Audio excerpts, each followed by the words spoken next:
3, 2, 1. Studio Classroom is Please stand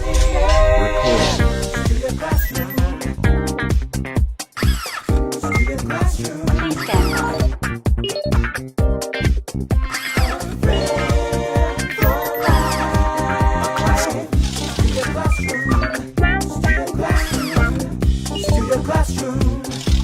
Studio Classroom is on the air.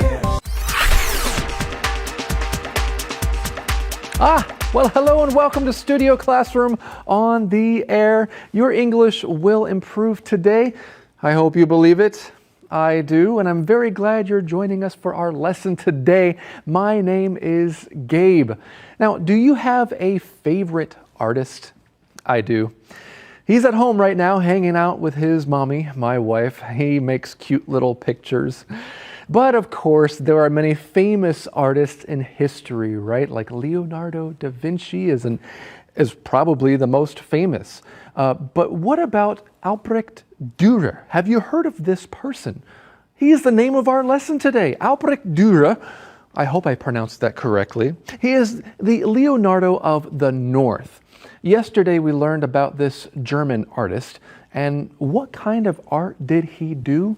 Well, we learned about praying hands, which is a famous ink and pencil drawing. But he's known as a painter, and today, among other things, we'll learn a little about his skill with printmaking. We'll learn about two of his other very famous works of art, Young Hare and Rhinoceros. And trust me, you've never seen a rhino quite like Dürer's rhino. Well, get ready to take some notes. Let's begin.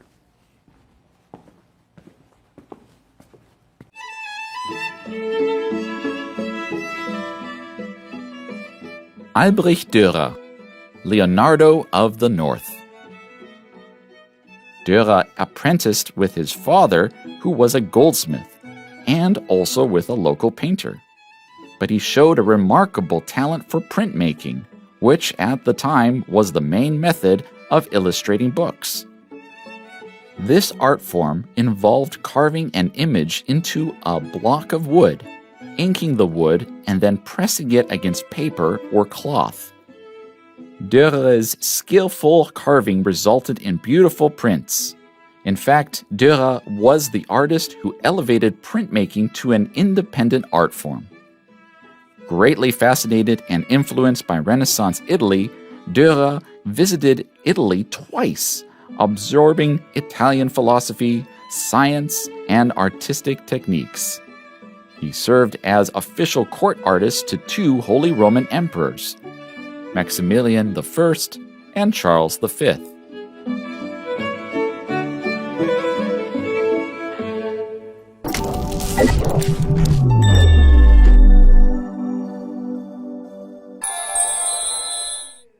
Hello everyone, welcome to Language Lab. I'm Jack.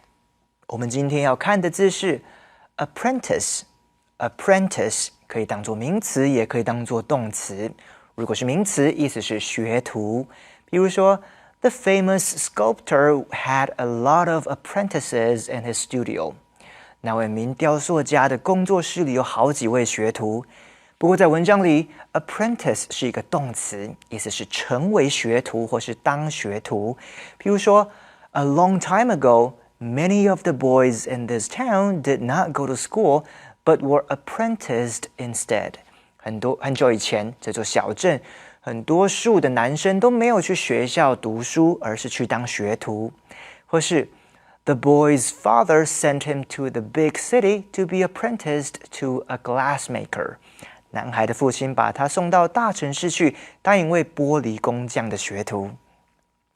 接下来要看的是动词 fascinate。To fascinate 的意思是让人感到有兴趣、着迷，或是抓住人家的注意力。譬如说 The little boy is fascinated by anything with wheels. 这个小男孩会被任何有轮子的东西吸引住。或是Emily has been fascinated with the works of Shakespeare ever since she read Macbeth. Emily 读了马克白之后，就对莎士比亚的作品很着迷。还有一句 The children were fascinated by the magician's performance. 小朋友们被魔术师的表演深深的吸引。Thank you very much, Jack. Hello, everyone. I'm happy to be back with you today as we continue talking about Albrecht Dürer. My name is Rebecca.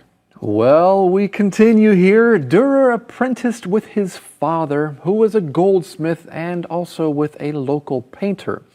He apprenticed. You just learned about that word in the language lab. So he's working under these other people. He's figuring out how to do what they do, learning from their skills. You see that word goldsmith there. Maybe you've heard the word blacksmith before. I think we talked about that a couple of months ago. So blacksmith or goldsmith, these are people that work with different kinds of metals. Of course, a goldsmith works with gold. That's right. And we continue, but he showed a remarkable talent for printmaking, which at the time was the main method of illustrating books. Now, before we continue, there are a few things we would like to take a look at in this sentence, starting with to show a talent for something. That's right. If you show a talent for something, that means other people can look at what you do and how you do it and say, hey, I think this person has talent. I think this person might be pretty skilled. He has a lot of potential when you show a talent for something. That's right. For example, Mozart showed an amazing talent for playing the piano at a very young age. I believe he was only 4 years old when he wrote his first song. So you can show an amazing talent for something. Our lesson says that this person showed a remarkable talent for something. You can add an adjective in front of that word talent for, right? You show some kind of talent. So Albrecht Dürer showed a talent for printmaking, which is a kind of art. And this whole paragraph kind of describes what printmaking is. It's a way of producing images. And our lesson continues by explaining how this happens. We read, this art form involved carving an image into a block of wood, inking the wood, and then pressing it against paper or cloth. So there are other details we can use to describe printmaking. There are actually several different kinds of printmaking. I was looking up this a little bit. I realized, okay, wow, there's something called a lino cut. And I think it's similar to a wood block or wood cut, which we'll learn about later. But this is a kind of printmaking, a way that you make images, right? Today, of course, there are many different ways too. You could just use paint and a canvas, but printmaking is still something that some people do. That's right. Well, we read Dürer's skillful carving resulted in beautiful prints. In fact, Dürer was the artist who elevated printmaking to an independent art form. So Dürer really did make a big difference in the world of art. That's right. So if you're familiar with printmaking, then you're probably familiar with Albrecht Dürer. Or if you're an art student who's had to study printmaking, you probably know Albrecht Dürer. He brought this into prominence, we would say. He made it really famous or something that was popular to do in art. We read here, greatly fascinated and influenced by Renaissance Italy, Dürer visited Italy twice, absorbing Italian philosophy, science, and artistic techniques. Now, before we continue, we would like to take a look at this word technique. What exactly does this word mean, Gabe? Right, a technique or your technique is how skilled you are at something, especially when it comes to science or art. It's the way of doing something artistic or scientific. That's right, and this actually reminds me when I was younger, when I was first learning to play the piano, my teacher spent a lot of time helping me develop good musical or good piano technique so that it would be easier to play more difficult songs. Sometimes we use this word with an S on the end, but sometimes it's a non-countable noun, okay? So Rebecca, her teacher taught her some piano techniques. She taught her how to have good piano technique, okay? And same thing with playing drums or any instrument. It's good to know how to play with style. Style is one thing. It's what you prefer, how you prefer to play, but a technique is very important as well. In fact, one of the reasons I was inspired to learn how to play drums was because I saw two drummers at my school. One just was really flashy and played in a really cool way. The other was not as flashy. He didn't look very cool, but I could tell his techniques were better. He had better technique. That's right. We learned something else interesting. He served as official court artist to two Holy Roman emperors, Maximilian I and Charles V. And we're going to learn more about Albrecht Dürer a little bit later, but right now it's time for us to learn something new in the Info Cloud.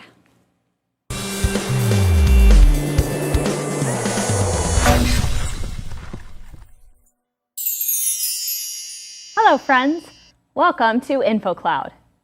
Rex, have you ever been in a situation where you felt totally hopeless? Absolutely. As a musician, I spend long hours preparing for performances. If I don't practice enough, my performance will be totally without a prayer. Oh, so you mean to say that you have no chance for success and there's nothing that can be done to help your situation? That's exactly what without a prayer means. When a situation or person has no hope, we can use this phrase. We can also say don't or doesn't have a prayer.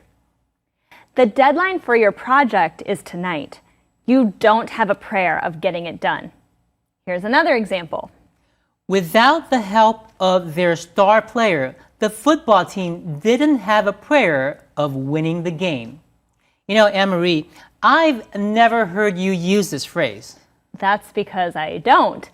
No one is without hope because God is always available to hear our prayers and help us.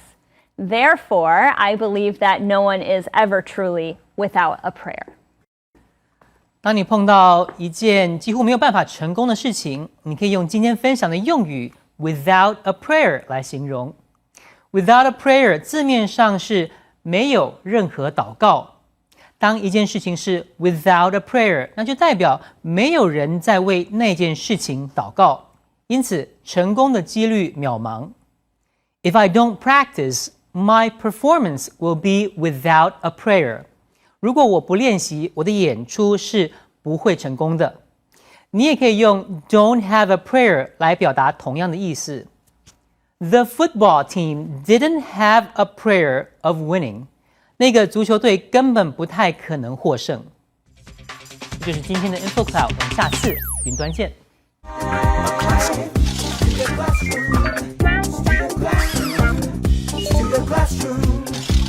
Studio Classroom is on the air.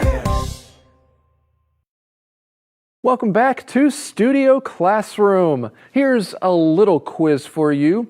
Which word or phrase that you learned about earlier refers to the skill that someone has? It's the way that they do something, especially scientific or artistic. If you're thinking of that word that starts with T, technique, that's the word I was thinking of too. So, of course, when Dürer visited Italy, he absorbed the philosophy and science, and he developed some artistic techniques that he got from there. Well, what other kinds of works did Dürer do or produce?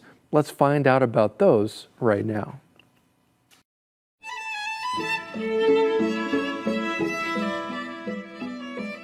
Albrecht Dürer, Leonardo of the North. Dürer was extremely diligent regarding the details of his artwork, as evidenced in his nature pieces. Young Hare, another of his works, portrays a lifelike painting of a common animal while capturing its readiness to bolt while sitting still. Additionally, Dürer's woodcut of rhinoceros became very popular throughout Europe, and the print was included in scientific documents for years. Complexity and excellence are clearly evident in these pieces as well as in his self-portraits and religious subjects. No wonder Dürer is considered one of the leading figures of the Northern Renaissance by those in the art world. "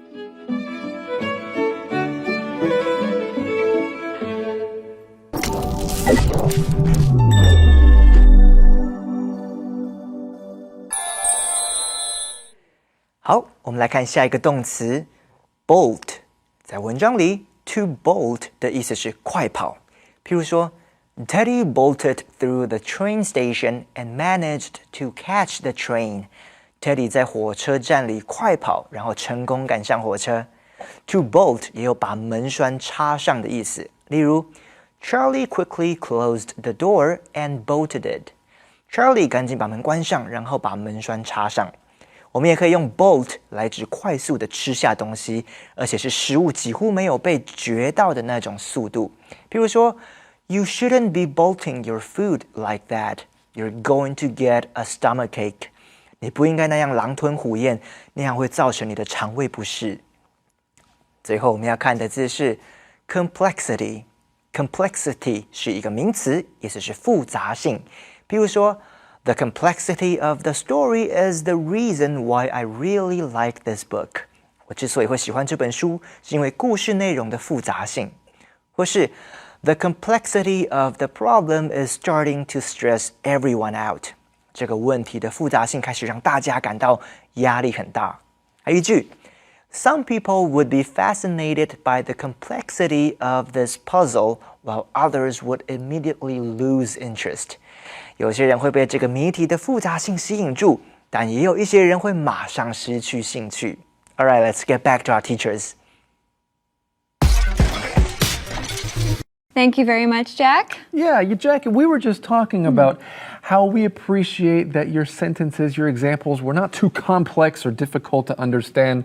You were very clear. So thanks again. So how does our lesson continue? Well, we read, Durr was extremely diligent regarding the details of his artwork as evidenced in his nature pieces. And that's one thing I think is absolutely incredible. He pays attention to details.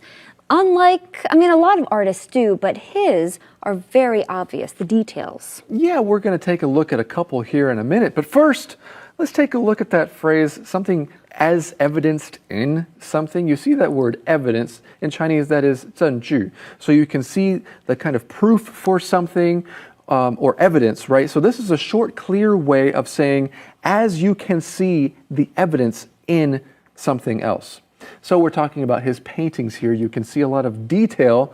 The evidence is in his paintings. For example, Sue is a very happy little girl, as evidenced in the way that she interacts and plays with other children, and of course, how she's always smiling. Okay, so let's take a look at Rebecca's example so that you can understand better how to use that phrase as evidenced in. You can see this little girl who's smiling all the time, interacting with other people, and you can think, okay, she must be a very happy little girl. She has a happy childhood because here is the evidence. Think of another situation or a way to use that word or phrase, evidence. And let's continue learning about Albrecht Dürer's nature pieces or his pieces of art. We read Young Hare, another of his works, portrays a lifelike painting of a common animal while capturing its readiness to bolt while sitting still. Yeah, and if you haven't seen this painting before, I think I had seen this one before, but I kind of forgot about all the details. And if you take a long or close look at this painting, a lot of painters throughout history, artists throughout history since, have really studied this painting, especially the area around the rabbit's eye. It's like they're debating whether or not you can see the reflection of Albrecht Dürer's studio windows in the eye of the rabbit. Maybe it's not, maybe it's just Albrecht Dürer, the reflection of some other light, but people really do study this piece of art a lot. That's right. And if you look really closely at this picture at the hare, you can actually see the rabbit's fur, like every little piece. It's actually quite incredible. Yeah, it's pretty amazing, right? So this is one of his pieces of art. You know, speaking of that word piece, that's one of the ways we can talk about art, right? It's actually a measure word that we use for works of art. You can talk about someone's artwork that refers to a lot of things that they did, or it could refer to one of their pieces of art. But do we use the word piece as a measure word for other things? Oh, yes, we do. We can use the word piece when talking about furniture. Oh, I just bought a new piece of furniture and it fits nicely in my house. Or you can use it when talking about music. I just started learning to play a new piece of music. It's one of my favorites. That's right. So if you're not sure how to refer to one thing of music or one song, you could use the word piece, okay, if you're learning a piece of music. And like Rebecca said, that word furniture, that is a non-countable noun, and so it doesn't have an S on the end. You need to talk about a piece of furniture. And of course, we're learning about different pieces of art. Let's talk about the rhinoceros. This is perhaps my favorite of Albrecht Dürer's pieces of art because his rhinoceros is very different. It's kind of like this rhino has armor, like he's about ready to go to war, if you take a look closely. Yes, you are absolutely right. It is definitely incredible. Well, we have a little bit more we need to read, so let's continue on. Complexity and excellence are clearly evident in these pieces, as well as in his self-portraits and religious subjects. No wonder Dürer is considered one of the leading figures of the Northern Renaissance. And sometimes we use the word figure to talk about a person, especially a person in history or especially an influential person. That's what this means. He's a leading figure, an influential person at that time and of course to this day. Well, yesterday we learned about the word flourish. Let's see how the word flourish is used in a skit.